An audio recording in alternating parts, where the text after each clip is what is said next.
আনোয়ারা উপজেলার পার্কি সৈকতের পার্কি লুসাই পার্কের উদ্বোধন ঘিরে স্থানীয়দের মাঝে উত্তেজনার সৃষ্টি হয়েছে।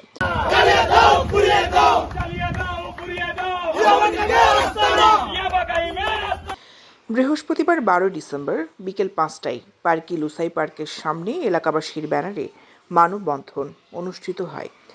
উপজেলা বিএনপির সিনিয়র সদস্য আব্দুল গফুর সওদাগরের সভাপতিত্বে ও যুবদল নেতা মঈনুদ্দিনের সঞ্চালনায় এ সময় বক্তব্য রাখেন জেলা ছাত্রদলের যুগ্ম আহ্বায়ক নূর শাহিদ খান রিপন, পার্কি বীজ ব্যবসায়ী কমিটির সভাপতি আবুল হাশেম, সাধারণ সম্পাদক জামাল পাটোয়ারি, ইউনিয়ন স্বেচ্ছাসেবক দলের সভাপতি আব্দুল মালিক, রবিউল হোসেন, রফিক উদ্দিন রনি, বিএনপি নেতা মোহাম্মদ হোসেন বাসি, যুবদলের সদস্য জিয়াউর রহমান জিয়া, মোহাম্মদ সাদেক, ইউনিয়ন যুবদলের আহ্বায়ক মোহাম্মদ ফারুক ও মোহাম্মদ আতিক।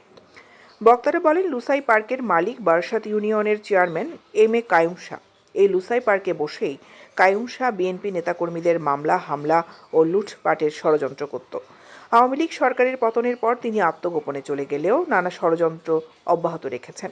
এটা যেন আমরা সুষ্ঠু একটা বিচার পাই এবং আর এই বিষয়টা যেন আপনাদের প্রশাসনের বিষয়টা যেন আমরা সুন্দরভাবে আমরা গড়ে তুলতে পারি। প্রশাসনের সরকার সহায়তায়, সরকার প্রশাসনের সহায়তায়, সর্বোপরি সরকার ব্যবসায়ীদের বন্ধুর সহায়তায় যেটা এই বিষয়টা আমরা সুন্দরভাবে আমরা তুলতে পারি। এই বিষয়টা যেন একটা আন্তর্জাতিক মানে এই বিষয়টা যেন আমাদের আনোয়ারার গর্বের হয়।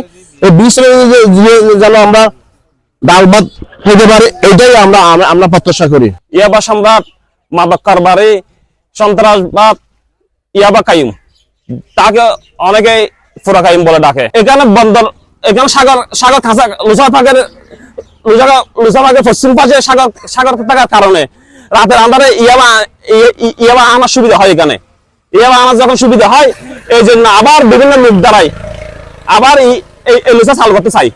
এই যে এই লুসাই পার্ক ছিল উনারি দলের নেতাকর্মীদের নির্যাতনের, নিপীড়নের একটি আশ্রয়স্থল, যেখানে নির্যাতন নিপীড়ন চালানো হতো। আমার এই যে পাশে আমার সদ্য চাচা, যিনি বিএনপি করতো, বিএনপিকে লালন করতো, ওনার বিরুদ্ধে 24টি মামলা দেওয়া হয়েছিল এম এ কায়ুম শাহ কর্তৃক। মানববন্ধনে 2 শতাধিক লোক উপস্থিত ছিলেন। দৈনিক আজাদী নিউজ।